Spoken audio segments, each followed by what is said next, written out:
Hello students, so we are back with the numerical part of unit 3 and the first numerical is a 2 mega electron volt. M here represents mega.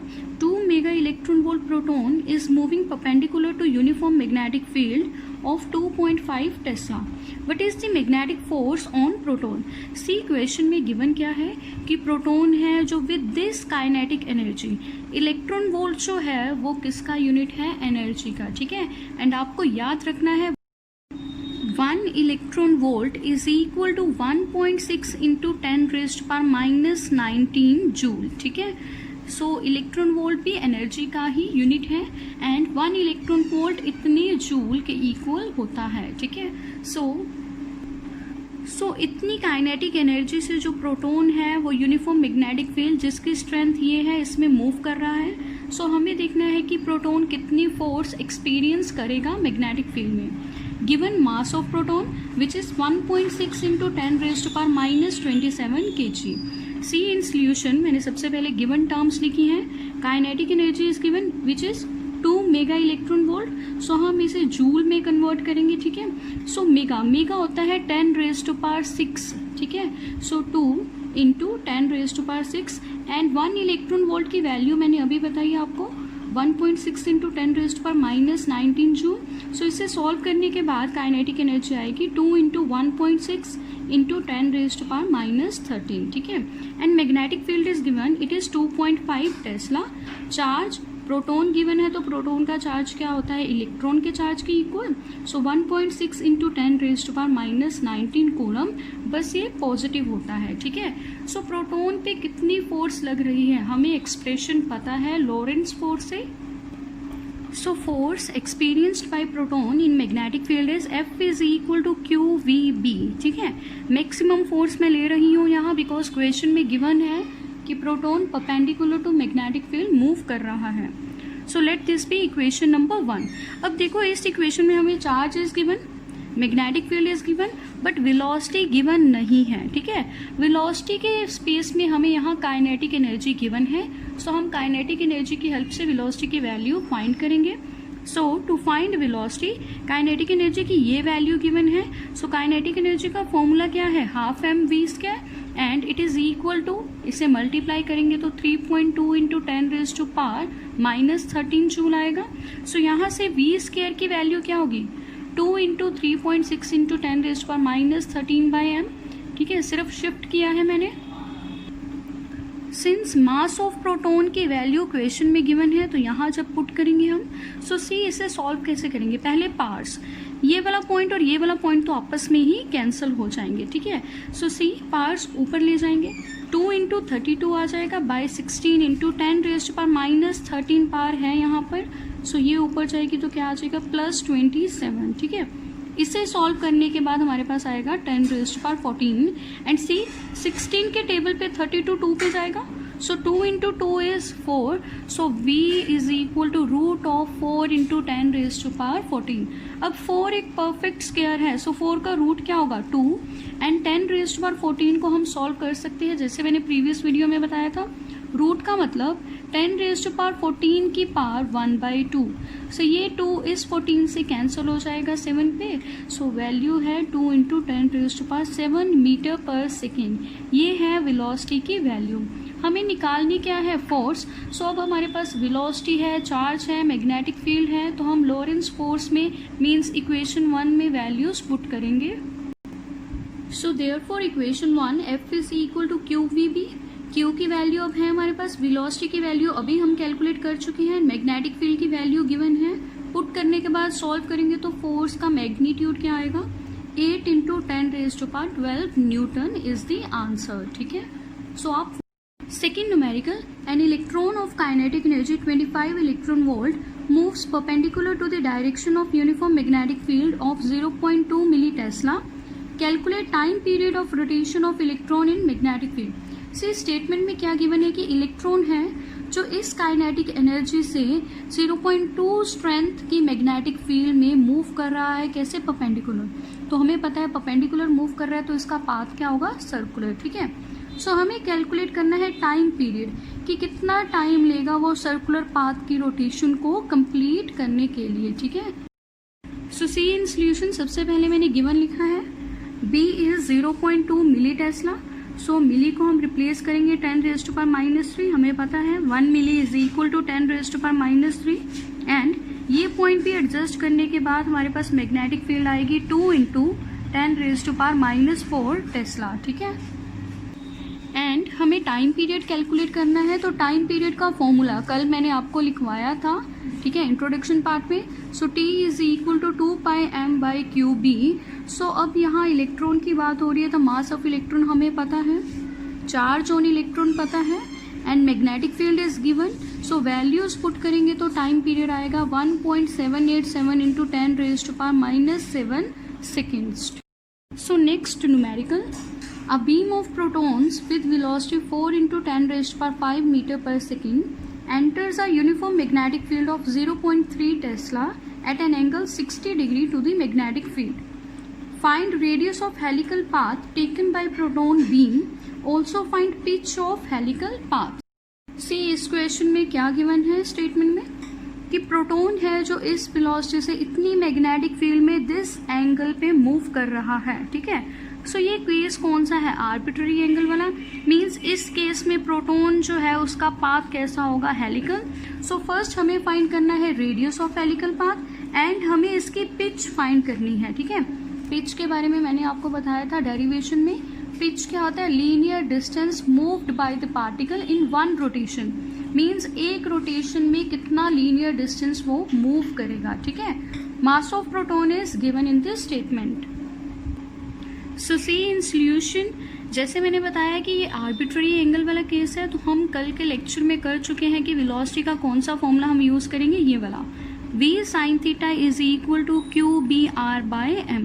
V sin theta क्या है, component of velocity of charged particle जो magnetic field के क्या है, perpendicular, ठीक है। यहाँ से हम रेडियस निकाल सकते हैं, R किसके इक्वल आएगा, mv sin theta by QB। m means mass of proton हमें गिवन है इक्वेशन में, velocity is given, theta is given, theta क्या है 60 degree and charge on proton हमें पता है इलेक्ट्रॉन के इक्वल होता है, बस पॉजिटिव होता है and magnetic field is given, ठीक है। सो जब आप इसे सॉल्व करोगे आपके पास रेडियस की वैल्यू आएगी 2/√3 × 10⁻⁻2 मीटर, ठीक है। सो इसे हम सेंटीमीटर में कन्वर्ट कर सकते हैं, ये कितना आएगा 1.2 सेंटीमीटर। सेंटीमीटर में मैंने इसलिए किया बिकॉज 10⁻⁻2 क्या होता है 1 सेंटीमीटर। इसे सॉल्व करने के बाद हमारे पास आया है 1.2, सो मैंने इन सेंटीमीटर ये वैल्यू लिख दी है, ठीक है। सी इस क्वेश्चन में हमें पिच भी फाइंड करने को बोला है। सो पिच का फॉर्मूला हम कर चुके हैं, पिच होता है लीनियर डिस्टेंस। सो डिस्टेंस का फॉर्मूला क्या होता है, speed into time. So pitch का फॉर्मूला होता है linear speed into time. Linear speed means velocity का वो कंपोनेंट जो लीनियर डायरेक्शन में हो एंड हम डेरिवेशन में कर चुके हैं, वो कंपोनेंट था v cos थीटा, ठीक है। So let this be equation number 1। अब हम टाइम पीरियड की वैल्यू यहाँ पर चेंज करेंगे। सी टाइम पीरियड क्या होता है, डिस्टेंस बाय स्पीड। सो अब जो हमारे पास पार्टिकल है उसका पाथ कैसा है, हेलिकल, ठीक है। हेलिकल मीन्स सी है कुछ ऐसा पाथ है पार्टिकल का, ठीक है। सो हेलिकल मीन्स ये एक सर्कल भी बना रहा है और आगे भी जा रहा है। सो एक सर्कल बनाने में टोटल डिस्टेंस कितना कवर करेगा, ये circumference of the circle. So circumference of the circle कितनी होती है 2πr, इसीलिए मैंने यहाँ डिस्टेंस लिखा है 2πr बाय स्पीड। अब देखो सर्कुलर पाथ कौन सा कंपोनेंट करवा रहा था वेलोसिटी का, अगर आपको डेरिवेशन याद होगी तो v sin थीटा रिस्पॉन्सिबल था सर्कुलर पाथ के लिए, इसीलिए मैंने स्पीड में लिखा है v sin थीटा, ठीक है। अगर डेरिवेशन याद होगी तो वेलोसिटी की डायरेक्शन ये थी, आर्बिट्ररी थी, तो वेलोसिटी को हमने रिजॉल्व किया था v cos थीटा में एंड v sin थीटा में। v cos थीटा था लीनियर कंपोनेंट जो आगे लेके जाएगा पार्टिकल को, v sin थीटा था वो कंपोनेंट जो पार्टिकल को सर्कल में घुमाएगा, और इन दोनों कंपोनेंट्स का रिजल्ट क्या आ रहा था, हेलिकल, मींस पार्टिकल आगे भी जा रहा था एंड सर्कल में भी घूम रहा था, ठीक है। सो ये तो है टाइम पीरियड की वैल्यू, ये वैल्यू अब हम यहाँ पुट करेंगे, ठीक है। सो मैंने वैल्यू पुट कर दी है, p is equal to v cos theta into time period की वैल्यू, यहाँ पर v कैंसिल हो जाएंगे, सो हमारे पास आएगा cos theta into 2πr by sine theta. So अब हम वैल्यूज पुट करेंगे जो क्वेश्चन में हमें गिवन है। थीटा 60 डिग्री है, रेडियस हम फाइंड कर चुके हैं 0.113, ठीक है। So pitch is equal to cos of 60 degree into 2 into pi की वैल्यू इंटू आर की वैल्यू जो भी हमने फाइंड की है divided by sine of 60 degree. So ये आएगा 4.35 into 10⁻⁻² metre and it is 4.35 centimetre. हम 10⁻⁻² को सेंटीमीटर में लिख लेंगे, ठीक है। So next question is a cyclotron's oscillator frequency is 10 megahertz, ठीक है। What should be operating magnetic field for accelerating protons? If radius of its Ds is 60 centimeter, what is the kinetic energy of proton beam produced by the accelerator? So here cyclotron given है हमें and cyclotron के oscillator की frequency है 10 megahertz. Oscillator का काम मैंने बताया था आपको कि ये डीज को पोलैरिटीज प्रोवाइड करता है, ठीक है। सो फर्स्ट चीज इन्होंने हमसे पूछी है कि कितनी मैग्नेटिक फील्ड हम प्रोवाइड करेंगे प्रोटॉन्स को एक्सेलरेट करवाने में। फर्स्ट ये पार्ट है, ठीक है। सेकेंड इन्होंने रेडियस दिया हुआ है, रेडियस है 60 सेंटीमीटर, ठीक है। एंड सेकेंड चीज पूछी है कि कितनी काइनेटिक एनर्जी से प्रोटॉन जो है वो मूव करेंगे साइक्लोट्रॉन में, ठीक है। फर्स्ट हमें मैग्नेटिक फील्ड कैलकुलेट करनी है, सेकेंड हमें kinetic energy of protons calculate करनी है, ठीक है। गिवन है चार्ज ऑन प्रोटॉन जो हमें पता है इलेक्ट्रॉन के इक्वल होता है, सिर्फ पॉजिटिव होता है। Mass of proton is given, so here 1 mega electron volt की वैल्यू गिवन है। 1 इलेक्ट्रॉन वोल्ट मैंने बताया था क्या है 1.6 इंटू 10⁻⁻19 जूल। यहाँ मेगा इलेक्ट्रॉन वोल्ट है तो 10⁻⁻ जब आप एडजस्ट करोगे तो ये क्या आ जाएगा 10⁻⁻13 जूल, ठीक है। सी सोल्यूशन में मैंने सबसे पहले काइनेटिक एनर्जी का फॉर्मूला लिखा है बिकॉज उन्होंने हमसे काइनेटिक एनर्जी भी पूछी है। सो साइक्लोट्रॉन के डेरिवेशन में ये फॉर्मूला हम कर चुके हैं। Kinetic energy is equal to Q² B² R² by 2m charge, magnetic field, radius of circular path by 2 into mass of the protons, ठीक है। यहाँ पर देखो हमें क्या क्या गिवन है, charge is given, radius is given, radius of D is given है, mass of proton is given but magnetic field is not given. So magnetic field को फाइंड करना ही हमारा फर्स्ट पार्ट था। सो हम इस इक्वेशन को नंबर 1 देंगे एंड हम मैग्नेटिक फील्ड फाइंड करेंगे, ठीक है।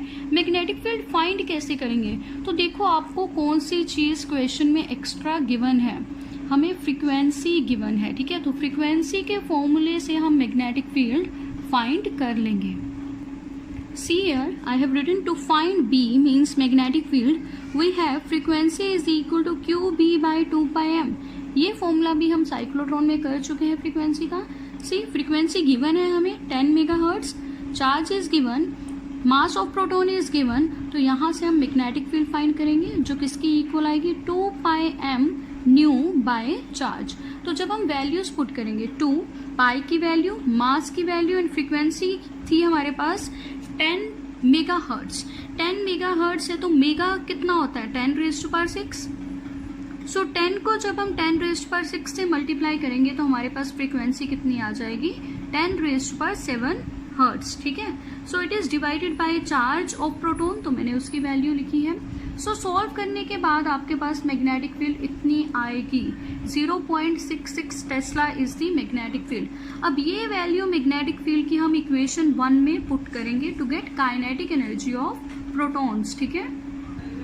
See I have written from equation 1 we have this value of kinetic energy. अब देखो हमारे पास चार्ज है, मैग्नेटिक फील्ड भी है, ऊपर कैलकुलेट कर चुके हैं हम, रेडियस ऑफ डीज भी है एंड मास ऑफ प्रोटॉन भी है। वैल्यूज पुट करेंगे। सी रेडियस की वैल्यू 60 सेंटीमीटर थी तो उसे मैंने यहाँ मीटर में कन्वर्ट किया है। 60 सेंटीमीटर किसके इक्वल होगा 0.6 मीटर के, ठीक है। सो वैल्यू मैंने यहाँ पुट की है एंड सॉल्व करने के बाद काइनेटिक एनर्जी आएगी 12.02 इंटू 10⁻⁻13 जूल, ठीक है। सो ये तो है जूल में। हमें अगर मेगा इलेक्ट्रॉन वोल्ट में वैल्यू कैलकुलेट करनी हो, ठीक है, तो हमें क्वेश्चन में गिवन है कि 1 मेगा इलेक्ट्रॉन वोल्ट की वैल्यू है 1.602 इंटू 10⁻⁻13, ठीक है, 13 जूल।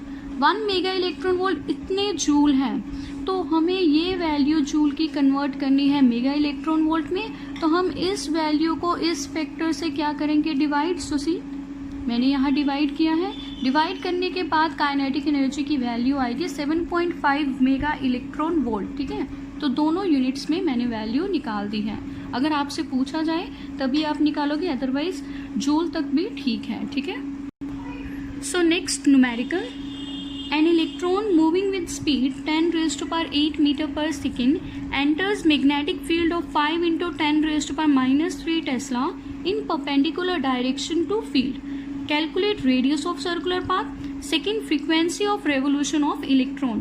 See, अब हमें क्या गिवन है कि इलेक्ट्रॉन जो है इस वेलोसिटी से मैग्नेटिक फील्ड की इतनी वैल्यू में एंटर कर रहा है, कैसे, परपेंडिकुलरली। तो हमें पता है इसका पाथ क्या होगा, सर्कुलर, बिकॉज जब 90 डिग्री पे एंटर करे कोई पार्टिकल, पाथ क्या होता है, सर्कुलर। सो फर्स्ट चीज हमें उस सर्कुलर पाथ का रेडियस कैलकुलेट करना है, एंड सेकंड हमें फ्रीक्वेंसी ऑफ रेवोल्यूशन फाइंड करनी है, मींस कितनी रेवोल्यूशंस वो 1 सेकेंड में लेगा मैग्नेटिक फील्ड में, ठीक है। सो सी इन सोल्यूशन मैंने थीटा इक्वल्स टू 90 डिग्री वाला केस यहाँ पर लिया है, जो मैं आपको इंट्रोडक्शन में कल वाले लेक्चर में बता चुकी हूँ। सो सी रेडियस की वैल्यू वहाँ से ये थी हमारे पास mv/qb। अब हमारे पास हर फैक्टर गिवन है। इलेक्ट्रॉन की बात हो रही है तो हमें पता है इलेक्ट्रॉन का मास कितना होता है, ठीक है। चार्ज ऑन इलेक्ट्रॉन हमें पता है, वेलोसिटी एंड मैग्नेटिक फील्ड तो क्वेश्चन में ही गिवन है, ठीक है। सो वैल्यूज पुट करेंगे। पुट करने के बाद सी जब आप सॉल्व करेंगे तो आंसर क्या आएगा, आर का 0.113 मीटर, ठीक है। सो इतने मीटर रेडियस होगा सर्कुलर पाथ का जो इलेक्ट्रॉन बनाएगा मैग्नेटिक फील्ड में, ठीक है। एंड नाउ फ्रीक्वेंसी का फॉर्मूला भी हमें अभी याद रखना है डायरेक्ट, ये मैं करवा चुकी हूँ आपको। Nu is equal to QB/2πm। So values put करेंगे। वैल्यूज पुट करने के बाद जब आप सॉल्व करेंगे, सी आपके पास ये आंसर आएगा, nu is equal to 1.41 into 10 raised to power 8 hertz frequency, ठीक है। So thank you.